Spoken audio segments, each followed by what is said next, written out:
бахшида ба рӯзи президент инчунин мавриди истифода қарор гирифтани чархаи аввали нерӯгоҳи барқи оби Роғун дар ташкилоту муассисаҳои ноҳияи восеъ чорабиниҳои гуногун доир гардиданд. дар беморхонаи зидди сели минтақавӣ воқеъ дар ҷамоати деҳоти ба номи Абдиавазов ба ин муносибат чорабинии идона доир гардид.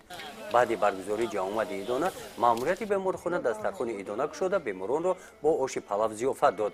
дар таърихи навини тоҷик саҳифаи нав кушода шуд. ин ҳам бошад кушодашавии нерӯгоҳи барқи оби Роғун ки агрегати якуми он имрӯз дар рӯзи президенти ҷумҳурии Тоҷикистон таҷлил мегардад. ин баракати Роғун ба тамоми ҷумҳурiyои ҳамсоя расида онҳоро нурафшон мегардонад.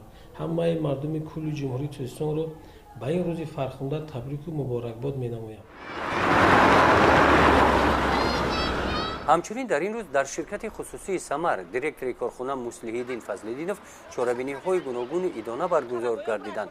дар саҳни ҳавлии корхона ба ин муносибат намоиши ҳунарҳои мардумӣ, эҷоди корҳои ҳунармандон ба маърази тамошо гузошта шуданд.